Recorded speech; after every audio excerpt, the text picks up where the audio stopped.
As we discussed in the last lecture, we're going to begin our tour of different types of learning by looking at more skill-like learning. A second language is, to some extent, one example of that, but in this lecture, we will look at motor learning, learning how to move in ways that lets us achieve particular goals. We'll also consider some important issues for maximizing your own motor learning, and in particular, 4 questions. What should I pay attention to while learning a motor skill? Can verbalizing a new motor skill help me learn it more effectively? What about learning by watching versus learning by doing? And can I just imagine doing the movement and get any benefit? Our days are full of movements, large and small, and we take many of the movements we make for granted, like being able to cut a steak or to take a jog around the park on a running trail. We've been able to do those things for so long, and we can do them so fluidly and well, that it may not seem like we ever learned these skills at all. Of course, there are other motor skills that we may vividly remember acquiring or perhaps not acquiring all too well. Many of us may have taken piano lessons at some time in our lives, and some of us even acquired considerable skill. Or you might remember learning how to play tennis or to dance. If you've recently watched a child at the table, however, or had a new puppy, you know that even those skills we take for granted have to be learned at some point. And if you yourself have recently tried to learn a new motor task, you're likely all too aware of the gap between beginners and experts. Some things about motor learning operate exactly like verbal learning. As with many types of learning, we need to perform the behavior we're trying to acquire, and we need to do so repeatedly. We need to practice it. Learning to move is not different in this respect, and you'll find that the more practice and repetition with a movement, the better your ability to make that movement will be. We're actually so good at walking as adults because we practice this movement over and over and over again until all the muscle movements and joint shifts required to get us from point A to point B can be performed with virtually no thought from us whatsoever. Further, the more practice is distributed over longer periods with rest intervals in between, the better retention of a motor skill over time will be. Even more consistent with things we've already outlined is that with motor movement, there's no tabula rasa either.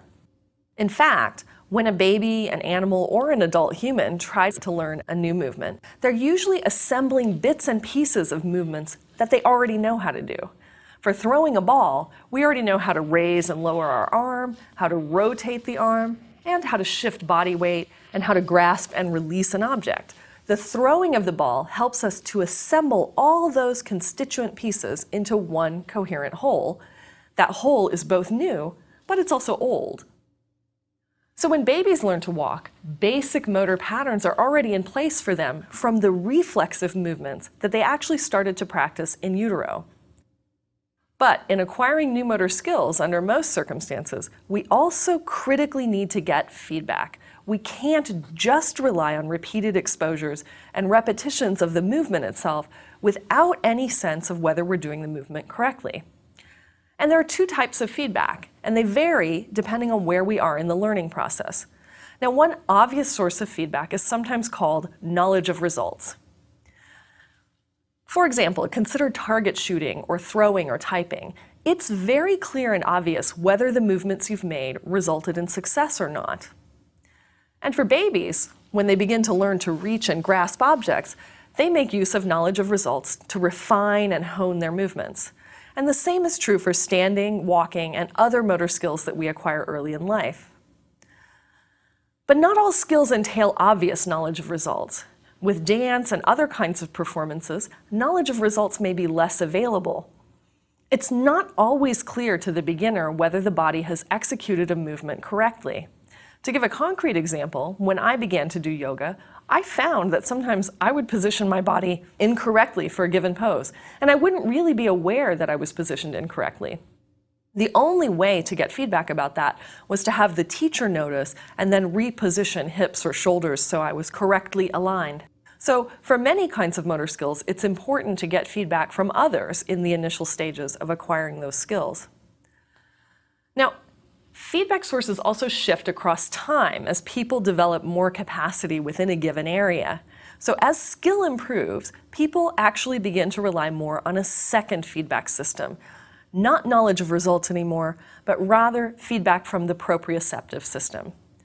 Now, the proprioceptive system is one of our senses. It's one we usually ignore unless it malfunctions.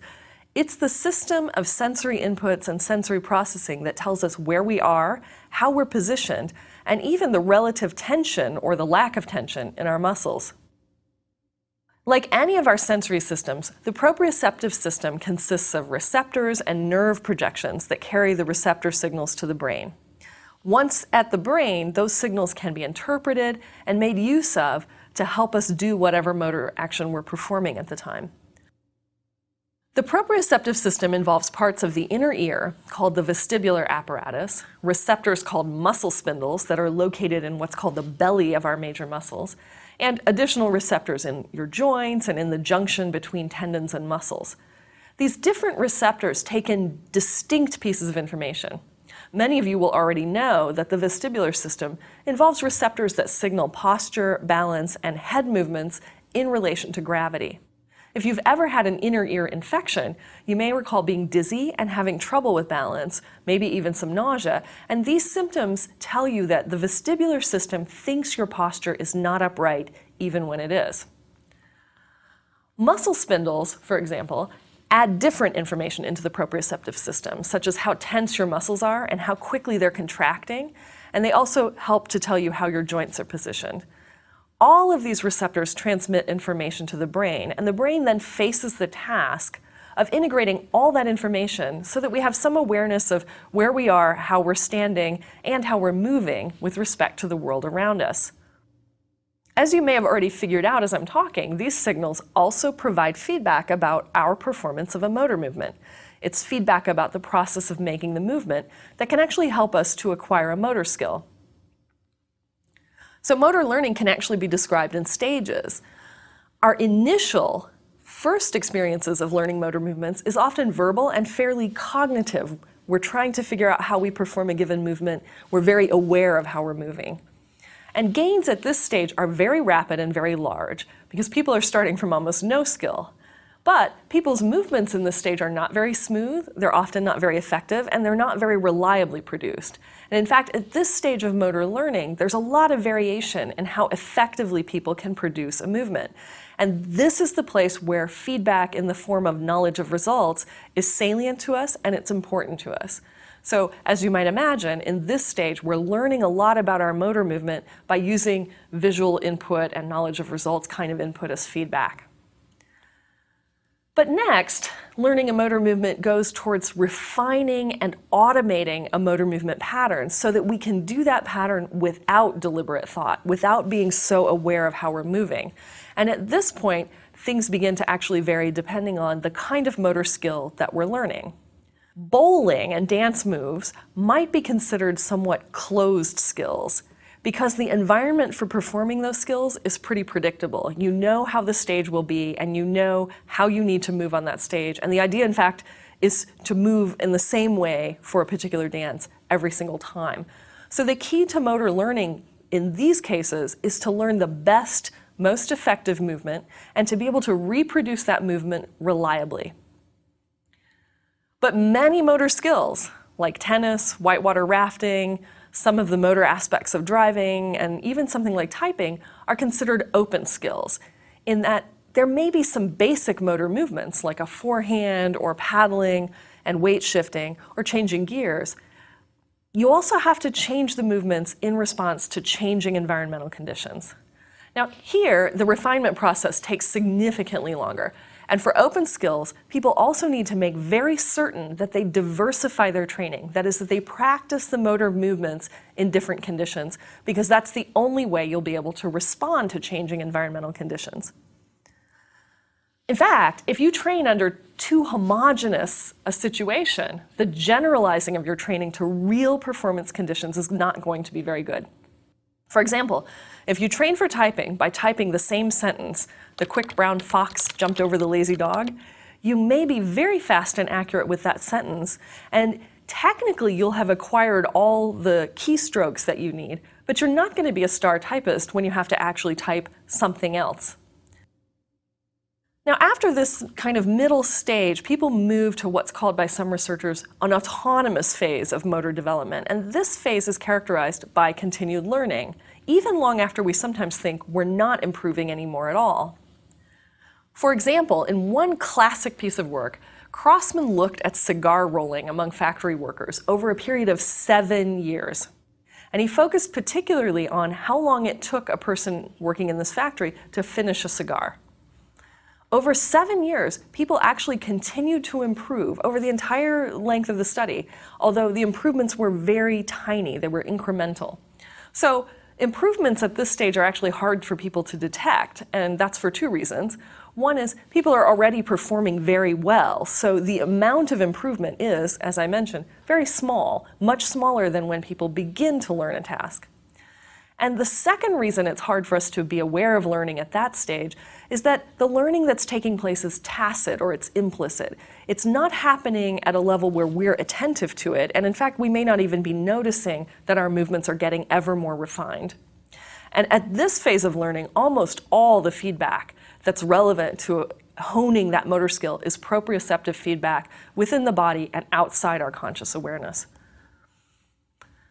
Now, given these phases, many of the questions that I began with about motor learning may involve primarily that early phase of learning.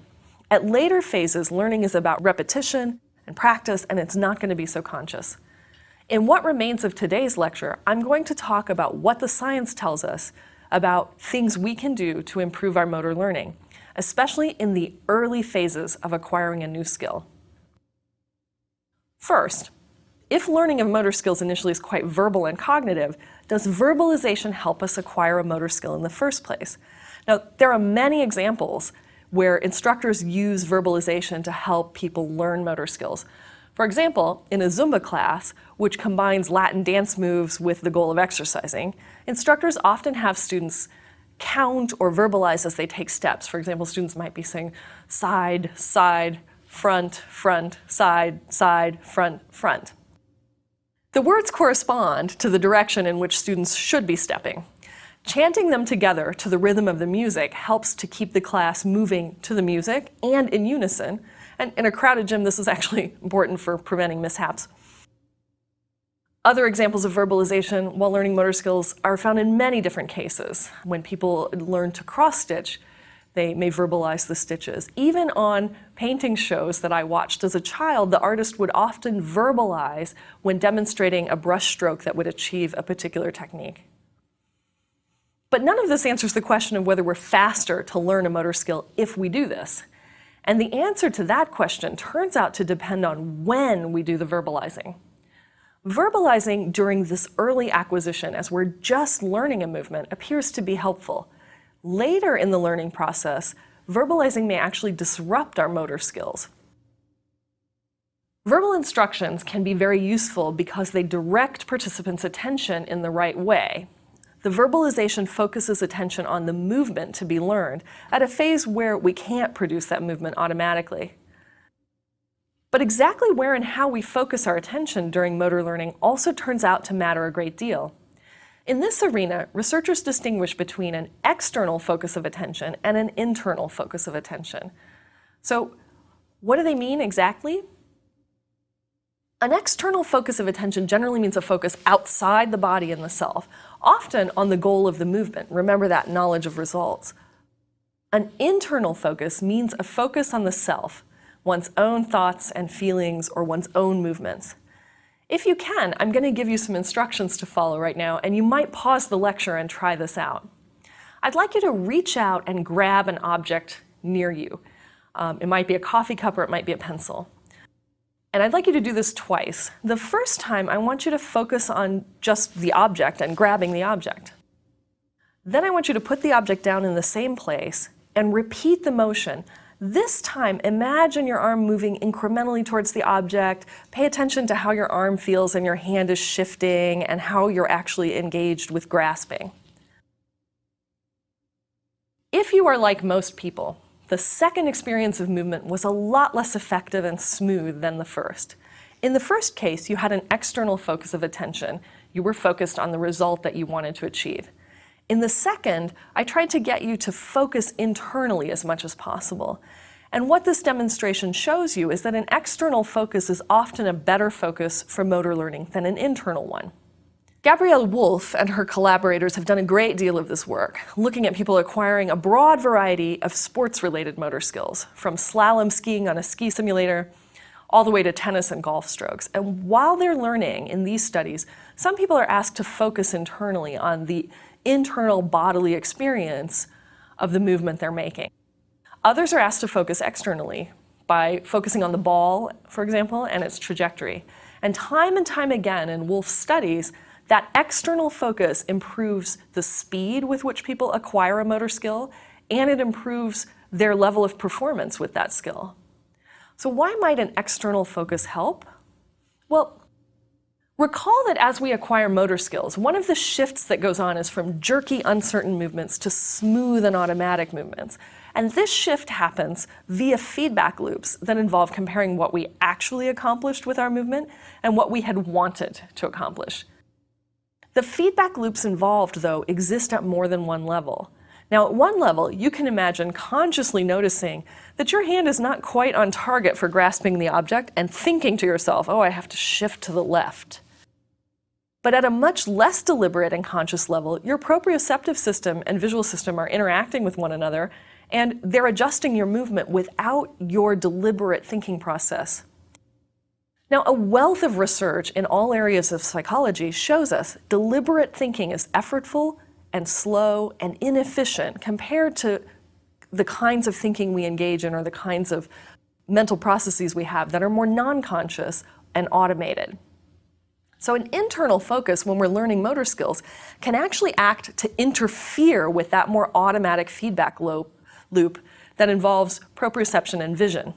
And it can shift us instead to that more effortful process of deliberate thought. And this is a real distinction about motor skill learning as compared with some other types of learning where that explicit and deliberative processing is very important. Now, another difference is that when we learn a new motor skill, we often begin by observing others.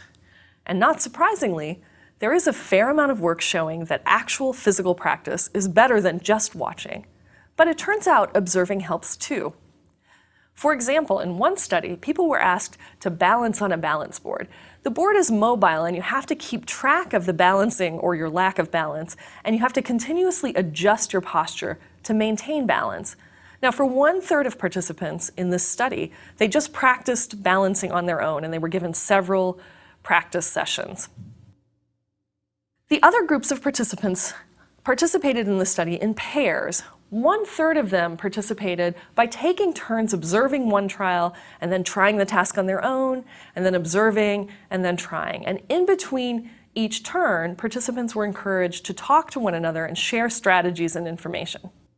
Now, the final third of participants took turns also, but they did it differently. One participant first did all their practice turns, and then the other participant did all their practice turns, and then the two were allowed to talk. Now, you'll note that this group had the same amount of physical practice, observation, and dialogue as the middle group, but their experiences weren't interwoven. They were just sort of distinct blocks. Now, to find out how well participants had learned, they came back the next day and they were tested individually on the balance board. So this is a performance measure.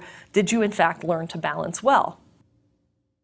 If you looked at a figure of the findings in this study, what you would see is that all the groups learn, regardless of how they practice. They're all better at that test session than they were when they began. Further, you would see that during learning itself, the individual physical practice people actually started with better performance because they were getting more tries. By the end of the learning phase at test, the best group in terms of performance and learning is the pairs who took turns practicing, observing, and talking. So something was really useful in that experience of watching someone do it and then practicing what they did and maybe talking about strategies in between. And in fact, when the researchers looked at what kinds of dialogue participants engaged in, they actually talked about strategies like bending your knees and focusing attention on a point, and these strategies seemed useful. Now, both of the paired groups actually had similar suggestions, but only that interwoven turn-taking group could hear a suggestion and immediately try it out. And that may be what was key to helping observation be so effective for those individuals. Now, although observation is clearly helpful for motor learning, one further and very interesting set of findings here suggests that observation can be more helpful for some people than for others. And here, the key difference is in expertise. So one study that was looking at this kind of issue actually looked at brain activity in people observing piano playing. For the pianists, watching piano playing movements involved different brain activity than did watching other finger and hand movements. So pianists' brains actually looked like they were simulating the kind of activity involved in playing the piano when they were watching movements of another pianist or just hearing the soundtrack of pieces of music. What this suggests is that depending on the motor skill to be learned, observation may function more effectively for people who already have a little bit of experience with a task. And it also brings us to the last topic of today's lecture, which is the topic of imagining or visualization in acquiring a motor skill. Those expert pianists' brains looked like they were imagining the physical movements that would be required to generate the piece being played. And you may have also heard in learning motor skills yourself, exhortations to visualize yourself making the basket or imagine yourself clearing the pole or other similar admonitions. And these kinds of statements are based on the idea that visualizing success in motor tasks is not only highly motivating, but it also might actually be effective at helping people acquire the skill. So could visualization actually improve your movements? Let's take a closer look at this with a really cool study.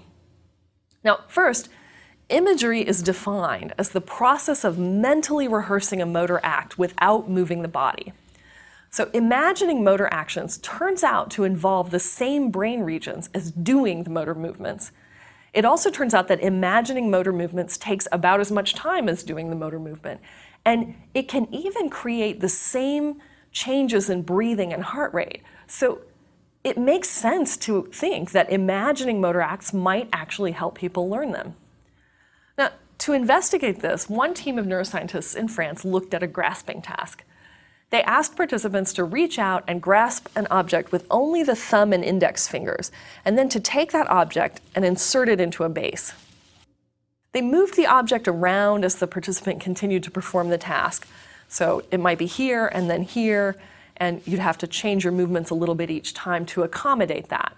The object was also built in such a way that you had to grip it very precisely or you wouldn't be able to successfully do the task.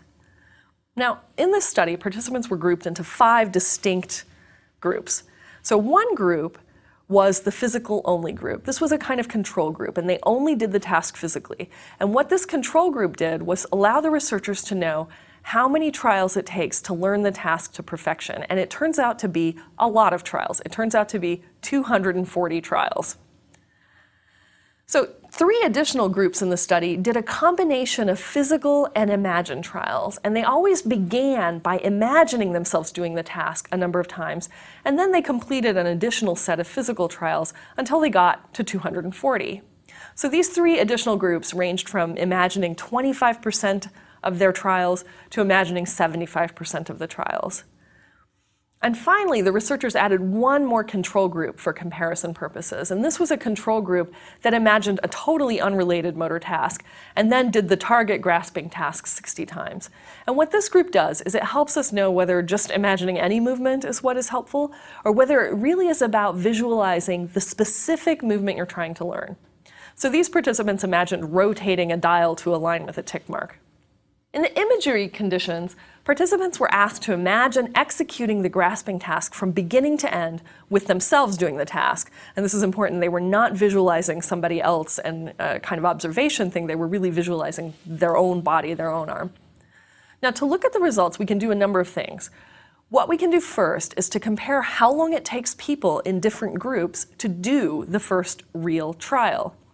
So for people in the all-physical practice group, this is the first trial they do.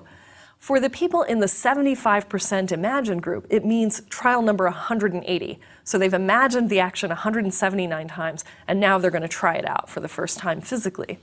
And this comparison tells us whether imagining doing the task gives you any benefit in your first attempt at really doing the task.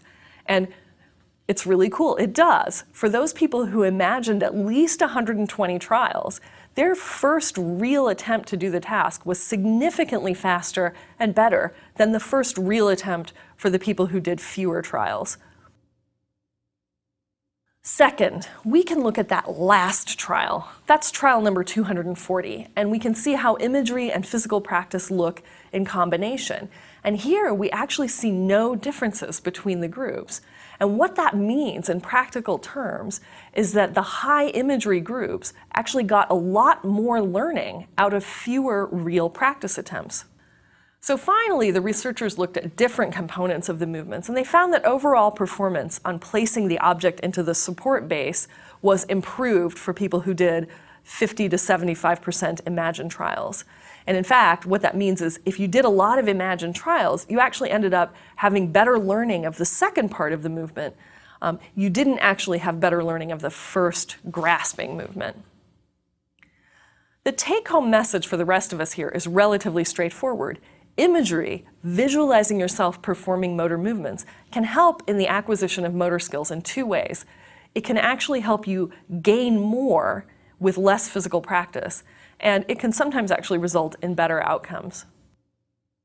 So, what we talked about in this lecture is the acquisition of motor skills, large and small, and we focused on some commonalities in that acquisition, including feedback and knowledge of results, the move from a concentrated focus to relatively non-conscious sources of feedback in the proprioceptive system, and on some issues that are relevant for real-world learners like ourselves, the role of verbalization, the role of observation, and the role of imagery or visualization. And in the case of imagery and visualization, what we go forward knowing is that observation and imagery can help us acquire motor skills more efficiently than simply physically practicing. And in the case of observation and dialogue, perhaps with a lot more pleasure and a lot of fun via the social exchange. Of course, once you know how to move, you can ask what sort of space you are moving through. That's also something that we learn. And in the next lecture, we'll pick up the topic of spatial learning, learning our way around the spaces that we inhabit.